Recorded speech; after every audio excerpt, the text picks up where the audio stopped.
Deixa eu só me arrumar aqui.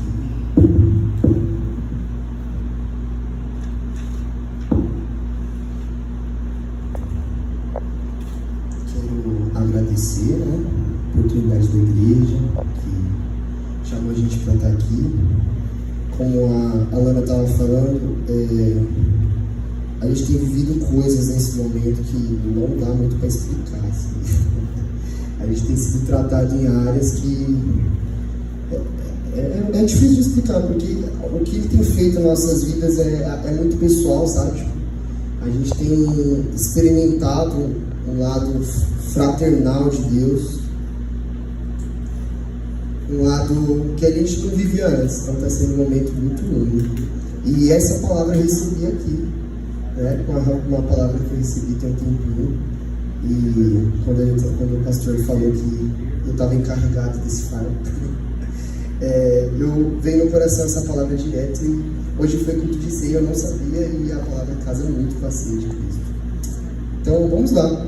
Vocês ainda estão felizes com Jesus? Sim. Amém. Gente, estou um pouquinho nervoso, não liga se eu não ficar assim, tá? Vamos lá, vamos abrir Filemon 1. É um livro muito grande, muito grande mesmo, assim, tipo Salmos. Tem um capítulo só. Posso falar para vocês que não é um livro que eu tinha muita... Eu não passava muito por ele, não. E aqui ele saltou nos meus olhos e foi uma coisa linda, que o Espírito Santo fez. Então, Filemon 1, versículo 10, tá? Eu estou usando a King James, e aí, se conseguir trocar, aqui tem algumas coisas preciosas. Vamos lá, versículo 10. Peço-te por meu filho Onésimo, que gerei nas minhas prisões, no qual, noutro tempo, te foi inútil, mas agora muito útil a ti e a mim. Aqui te envio de volta. Tu, portanto, toma a recebê-lo como as minhas próprias entranhas. Eu bem o quisera reter comigo, para que em teu nome me servisse nas prisões do Evangelho. Mas, sem o teu parecer, nada quis fazer, para que teu benefício não fosse como por meio de necessidade, mas voluntário. Porque bem pode ser que ele tenha se apartado de ti por algum tempo, para que o recebestes para sempre. Não já como um servo, mas além de um servo, como um irmão amado, especialmente para mim, quanto mais para ti, assim tocar-me como o Senhor. Jesus, eu oro agora, pedindo que o Senhor abra o nosso entendimento, Espírito de sabedoria e revelação esteja aqui, Pai. Pai, nós não sabemos ao certo o que o Senhor está fazendo já na vida dessas pessoas, mas o Senhor não nos trouxe aqui por acaso. Então abre os nossos corações para receber o Seu Espírito Santo, receber a Sua palavra, que ela venha testificar nos nossos corações hoje, em nome de Jesus. Amém. Vamos lá, contexto de Filemon. Eu gostaria de... Essa carta ela é bem pequenininha, mas eu posso encaixar 3 pessoas dentro dessa caixa aqui. É uma carta onde Paulo ele envia a Filemon falando de Onésimo. Então a gente tem 3 pessoas: Paulo, Filemon e Onésimo. E a atitude que Paulo toma aqui nessa carta é muito preciosa. Primeiro eu gostaria de falar de Filemon, o dono dessa carta. Ele é um irmão em Cristo de Paulo, que tinha uma igreja dentro da casa dele, como fala no versículo 2 isso. E Filemon, ele aparentemente, pelo que a história diz, ele era um homem de posses, era um homem rico, e ele tinha escravos. E aí é onde entra algo a mais sobre Filemon. Ele é um homem que amava a igreja. No versículo 5 ele fala assim, ouvindo do teu amor e a fé que tem para o Senhor Jesus e todos os santos. Então Paulo ele escuta coisas boas de Onésimo, de Filemon. Paulo ele está escutando que Filemon é um homem que cuida da igreja, é um homem que cuida dos santos da igreja, ele cuida da obra que Deus encarregou para ele. Esse é o contexto de Filemon.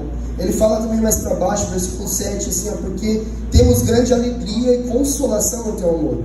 Porque por ti, ó irmão, as entranhas dos santos são revigoradas. Então, gente, aqui a gente consegue olhar o quanto Filemon era importante naquela igreja, sabe?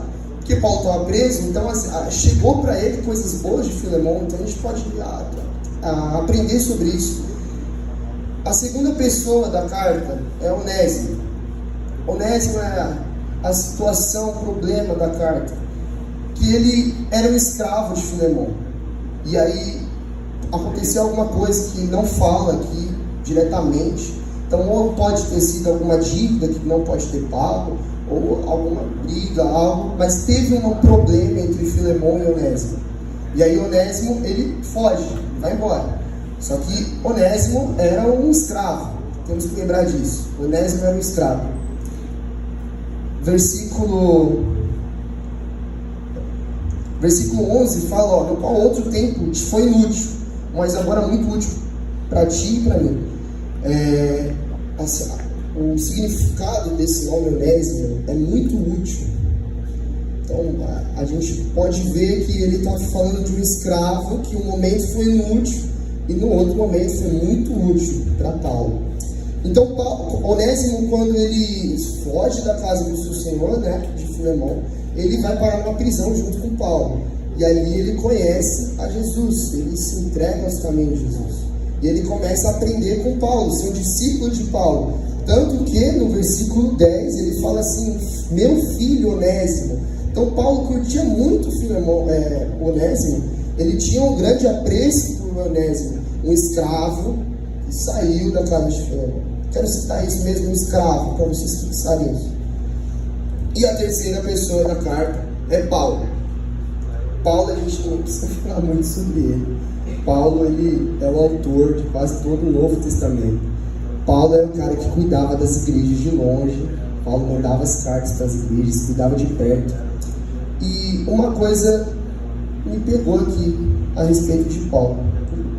Gostaria de ler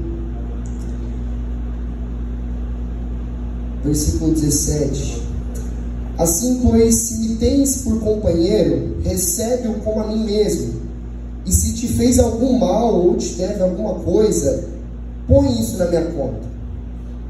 Se deve algum mal, ou te deve alguma coisa, põe isso na minha conta. Eu, Paulo, com a minha própria mão escrevi, eu o pagarei, para não te dizer que tu mesmo te deves inteiramente a mim. Eu o pagarei. Sim, irmão, eu me alegrarei de ti, revigora as minhas entranhas do Senhor. Paulo, ele passa esse tempo com Onésimo e está enviando Onésimo de volta para a casa de Filemon. E o contexto da carta é esse, irmãos. Paulo pedindo para que Filemon recebesse Onésimo de volta, tá? O escravo que fugiu. Então Paulo ama esse escravo, ama Onésimo e pede para Filemon receber. E aí ele fala assim, se aconteceu alguma coisa, se ele te fez algum mal, ou se ele te deve alguma coisa, eu o pagarei. Eu o pagarei. Gente, eu acho que eu já vi isso em algum lugar, sabe? De alguém pagando um preço muito alto por outras pessoas. Eu acho que eu já vi. E eu acho que então tem uma quarta pessoa nesse texto aqui. Não são três, tem 4 pessoas. Tem Jesus. Paulo, ele entendeu o real significado da cruz. E hoje, esse é o tema da minha pregação, hoje, é a compaixão. Essa carta de Filemon é uma das únicas cartas que Paulo não fala abertamente, ele não escreve sobre o sacrifício, sabe, de Jesus, porque todas as cartas ele frisa bastante, a gente conhece as cartas de Paulo, então ele fala o tempo todo sobre sacrifício, sobre salvação, sobre expiação de pecados, só que em Filemon, ele não fala sobre isso. A gente pode ler aqui, são 25 versículos, ele não fala em nenhum momento, ele fala sobre a igreja de Cristo, mas ele não fala sobre sacrifício, sobre salvação. Só que ele está trazendo para a gente aqui uma coisa muito preciosa, não está aqui à toa. O livro de Filemon, ele não está com um capítulo aqui à toa. Ele está trazendo para a gente o real significado da cruz, que é compaixão. Paulo está aplicando na vida dele, na rotina dele, o real significado que é a cruz de Cristo, que é a gente amar os nossos irmãos. Paulo não precisava pegar a dívida de Onésimo. Ele não precisava, sabe, acolher e mandar de volta para a casa de Filemon. Ele poderia mandar para outra igreja. mas ele pega e ele quer ensinar algo com isso. Então, essas 3 pessoas, que agora são 4, dizem que a gente tem que ter esse sentimento, sabe? O sentimento que houve em Cristo Jesus. Porque Cristo, quando foi para a cruz, ele teve o sentimento de compaixão. Nós estávamos afundados em pecados, afundados em tudo que é de ruim, com um preço muito alto a ser pago. E aí Cristo foi lá e pagou esse preço por nós. A gente conhece porque ele botou na conta dele o preço que a gente deveria pagar. Então Paulo está aplicando isso, ele está trazendo na vida dele, que fala, cara, se acontecer alguma coisa, né, com ele, se ele tiver, se ele fez algum mal, põe na minha conta. Gente, isso é muito precioso. Põe na minha conta. Jesus falou isso na cruz. Põe na minha conta. Eu assumo essa dívida de sangue. Eu assumo isso. E é interessante ver que ele não precisa falar, propriamente dito, da salvação aqui. Ele não precisa falar da cruz. Só que a gente vê cruz. A gente está vendo cruz nas nossas vidas. As nossas atitudes estão revelando a cruz de Cristo. Foi algo muito importante para mim, que eu falei, cara, às vezes eu não vou ter a oportunidade de falar diretamente sobre a cruz, mas uma atitude minha pode revelar a cruz para outra pessoa. Então é isso, Cristo espera isso da gente, que a gente revele cruz, a gente revele o ato da cruz, e a cruz é isso, é compaixão pelos nossos irmãos, é o reflexo da cruz no nosso cotidiano. Por favor, pode abrir em Romanos 6:23, mas primeiro, vocês não precisam abrir, não, você ficar mexendo na Bíblia. 1 Coríntios 9:20, antes, pode abrir no 6:23. Fala assim, ele fala sobre glorifiquem a Deus, pois eles foram comprados por um alto preço. Outra carta paulina, vocês foram comprados por um alto preço, igreja. Eu não sei se vocês conseguem ter o peso disso, só que existia uma grande dívida, e vocês foram comprados na cruz do Calvário por isso. Sabe? Existia um preço que a gente não poderia pagar. Só que aí Jesus foi lá e falou, bota na minha conta. Romanos 6:23. Porque o salário do pecado é a morte, mas o dom gratuito de Deus é a vida eterna, por intermédio de Jesus Cristo nosso Senhor. Cara, se isso não queima no seu coração, tem alguma coisa de errado. Porque nosso salário pela nossa vida, que nós nascemos em pecados, é a morte. O que a gente merecia é a morte, mas Cristo, ele pagou esse preço, um alto preço de cruz. Jesus, ele deixa isso bem explícito para que a gente entenda que é possível trazer o preço da cruz no nosso cotidiano, sabe? Jesus mexeu muito forte comigo com isso, porque às vezes a gente quer fazer coisas grandiosas, quer, sabe, fazer o tempo todo coisas que dá para ver, mas olha a atitude de Paulo. Ele recebe alguém e fala, não, cara, se tiver alguma coisa, pode deixar que está na minha conta. Então é um ato da vida dele, uma parte do cotidiano, uma parte da vida dele refletir a cruz. Agora, quantas vezes passaram pelas nossas vidas onésimos? Olhando na perspectiva de Paulo, quantas vezes passaram pessoas precisando de ajuda por nós? Quantas vezes passou um irmão que estava com alguma dificuldade dentro de casa? Ou às vezes, eu posso ir até mais longe, uma pessoa na rua, que é isso, às vezes a gente passa e nem olha, sabe? Quantas vezes a gente passa assim e passa batido, ou às vezes a gente vê alguém precisando, a gente sabe que a pessoa precisa, o que a gente faz? A gente não ajuda. E é isso, é nosso lado humano, né? Só que isso não é cruz. Não pode, você não precisa fazer as coisas grandes. Claro, se Deus pedir, você faz, mas são coisas pequenas e a gente consegue fazer. Tudo que eu estou falando aqui não são coisas impossíveis de fazer, sabe? Não é algo impossível. Tanto como comprar uma dívida de alguém, ou assumir o peso e falar, cara, se ele fez, me perdoa por ele, cara. Quantas vezes passam onésimos pra gente na nossa vida? Outra coisa que saltou no meu coração aqui foi das entranhas. Palavra forte. Versículo 7 de Filemão. Fala assim, ó, porque temos grande alegria de consolação no teu amor, está falando de Filemão. Porque por ti, ó irmão, as entranhas dos santos são revigoradas. Entranhas dos santos. Aí depois ele fala entranhas de novo. Versículo 12. Ele fala assim, e que te envio de volta. Tu, portanto, torna a recebê-lo com as minhas próprias entranhas. E aí depois ele fala novamente, no versículo 20.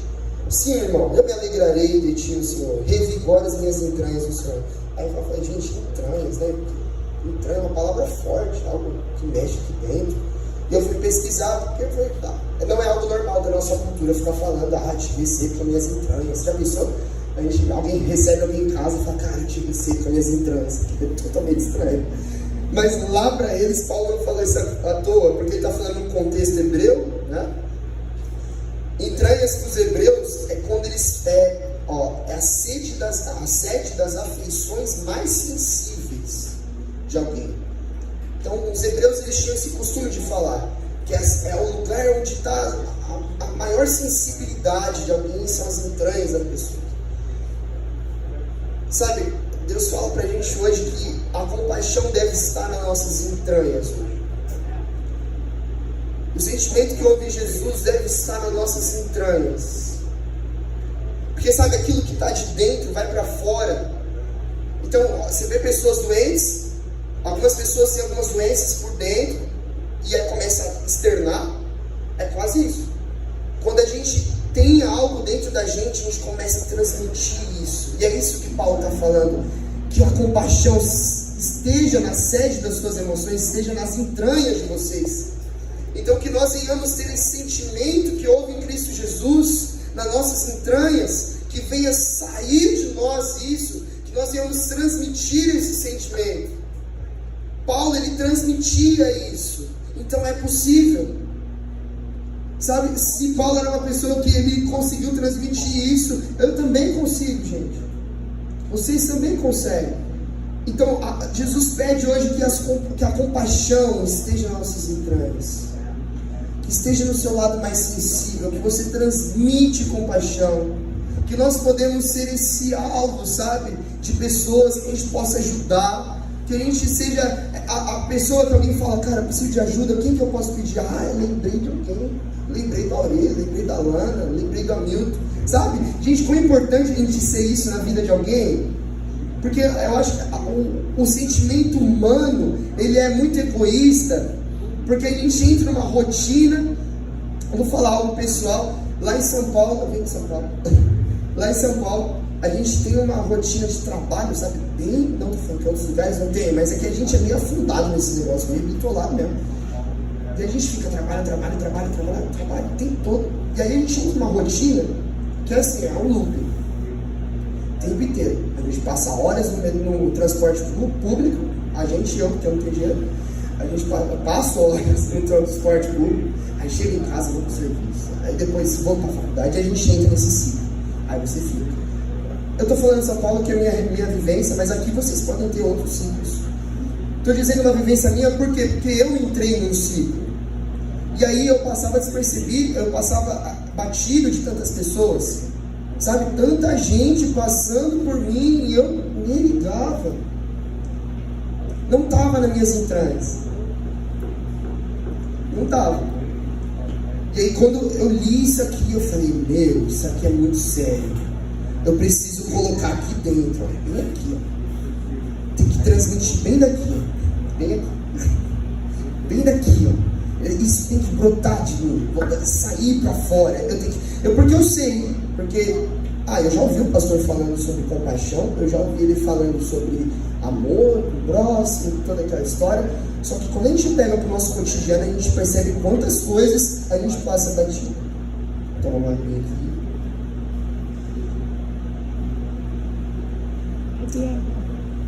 Aguar as palavras.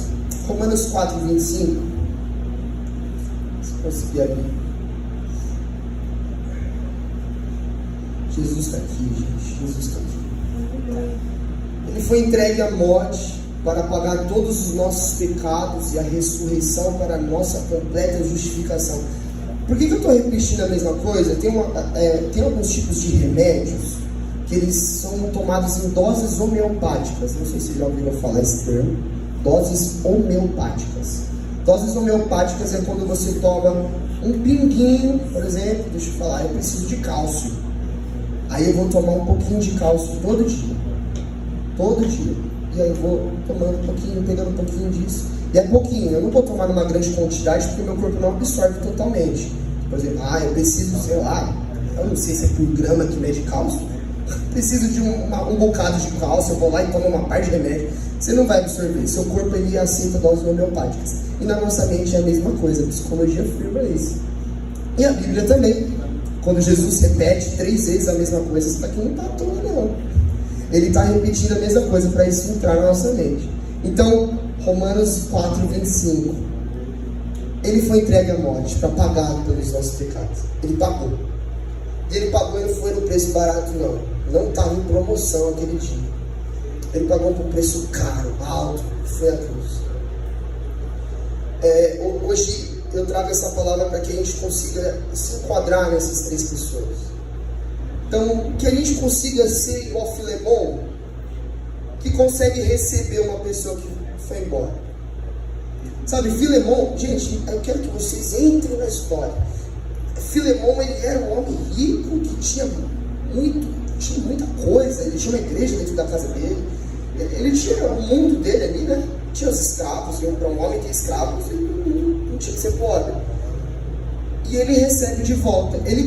Eu fui pesquisar na época, e assim, o preço de um escravo ir embora, o dono podia pedir para matar ele. Então era um preço de morte, sabe? Ele ter fugido. Só que a reconciliação. E Paulo confia tanto que Filemon ia fazer isso. Cara, eu vou te falar porque eu sei que você vai fazer isso e ainda mais. Eu sei que eu vou te mandar para você mandar ele voltar, mas você vai fazer ainda mais do que isso. Você não vai só voltar ele, mas você vai trazer ele para perto, como irmão, não só como servo, não como alguém inútil, mas como alguém útil. Então que sejamos que nem Filemon, que a gente consiga adotar e sair das nossas entranhas o ato de receber pessoas, sabe? Que a gente venha conseguir trazer pessoas para perto, pessoas que magoaram, pessoas que te feriram, pessoas que, sabe, te deveram, não só dinheiro, mas às vezes pessoas machucam tanto a gente, porque viver nesse mundo é triste, gente, pelo amor de Deus, essas pessoas machucam a gente o tempo todo, só que venha brotar isso nas nossas entranhas, que a gente consiga trazer essas pessoas de volta. Cristo hoje pede para você, perdoe. Se alguém te magoou algum dia, que esse sentimento saia das suas entranhas, que a compaixão de Cristo flua de você, você perdoe essa pessoa, se traga de volta. Se você é um grande chefe que possui empregados, você perdoe seus funcionários e vai aplicando isso na sua vida, que o Espírito Santo te revele agora. Alguém que está faltando, alguma coisa inacabada, ele vai te revelar hoje. Que você consiga transmitir essa compaixão. Que nós sejamos que nem Onésimo, que está disposto a voltar. Porque se Paulo mandou, ele é porque o Onésimo ia, né? O Paulo não ia mandar o cara se o cara não fosse. Então o Onésimo estava disposto a voltar. Gente, o quanto é difícil voltar para lugares que nós erramos. O quanto é difícil a gente reconstruir laços. O quanto é difícil a gente, sabe, encaixar de volta como as coisas foram quebradas. Quero dar um exemplo para vocês. Isso é lindo. Tem um vaso japonês que é um dos vasos mais caros que tem. Só para beber uma água, que eu acho que é nervosismo, minha boca fica seca, né? Tem um vaso japonês, a mão tremendo, não olha para a água. Tem um vaso japonês que ele é um dos mais caros que tem. Eu não sei o nome. Talvez o John deve saber que ele é da Arábia. Um vaso japonês da Arábia, não, da China, das Ásia. Tem um vaso japonês que ele tem um valor muito grande, mas assim, esse vaso ele é quebrado e aí os caras reconstroem esse vaso, vai montando ele de volta com ouro líquido. E aí imagina um vasinho todo quebradinho assim, ó, e com as filetinhas de ouro. O vaso ele ganha mais valor depois que ele é quebrado. Alguém é um vaso aqui? Que eu sou um vaso, cara.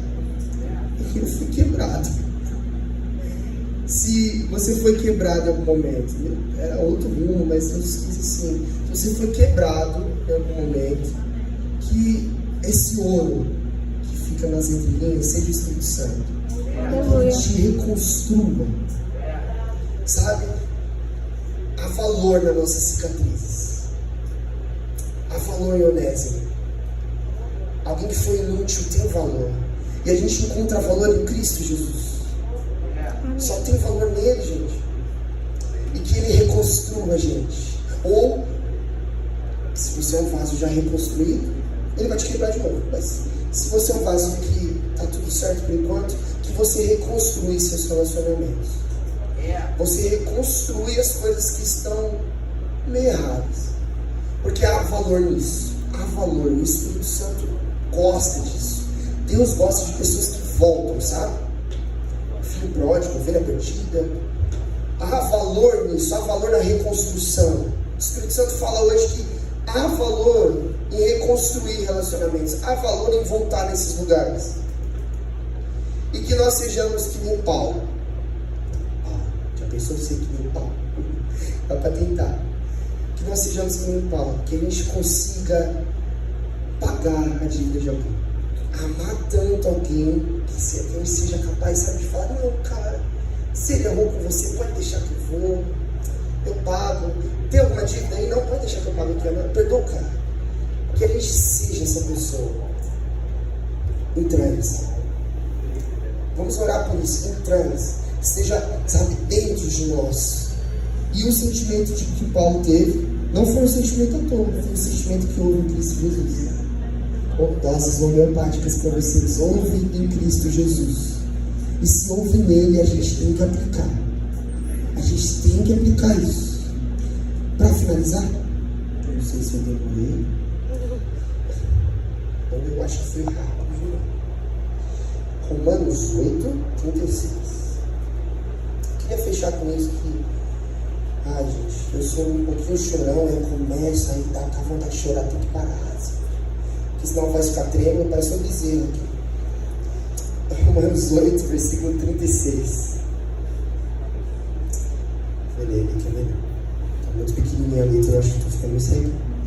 Como está escrito: por amor de ti somos entregues à morte todo dia, e fomos considerados como ovelhas para o matador. Contudo, em todas essas coisas somos mais que vencedores. Somos mais que Somos mais que vencedores por meio daquele que nos amou. Próximo. Portanto, estou seguro de que nem a morte, nem a vida, nem os anjos, nem demônios, nem o presente, nem o futuro, nem quaisquer poderes, nem a altura, nem a profundidade, nem outra criatura poderá nos afastar do amor de Deus, que está em Cristo Jesus nosso Senhor. Eu oro para que você entenda a complexidade desse amor de Cristo na cruz. Amém. Eu oro para que você transmita esse amor. Eu oro para que a compaixão esteja dentro de você, sabe? Porque nem a morte, nem a altura, nem inferno, nem céu, nem nada separou você do amor de Deus. Nada vai separar você do amor de Deus. Então que você consiga transmitir pelo menos um pouco disso para seus irmãos. Nós recebemos um amor tão grande, gente, mas tão grande. Então a gente consegue transmitir isso. A gente consegue, sabe, repartir isso, que isso flua da gente. Quando nós estivermos nas nossas escolas, não sei se é aqui, escolas, faculdades, quando a gente estiver nas nossas igrejas, que a gente venha transmitir esse amor, transmitir essa fraternidade, transmitir essa compaixão. É isso que eu oro hoje, gente. Que flua das nossas entranhas, que isso saia para outras pessoas, que a gente consiga abençoar pessoas, que a gente consiga direcionar, aconselhar, ajudar, pegar, sabe, para perto e falar: não, cara, vem aqui, porque eu vou pagar por você. Eu oro por isso hoje. Amém, gente, amém. Muito obrigado, Jesus, por essa palavra. Muito obrigado, o Senhor fez agora. Pai, eu oro para que a compaixão flua daqui, para que essa igreja venha a ser uma igreja conhecida por esse amor que flui deles. Em nome de Jesus, eu oro por isso hoje. Amém.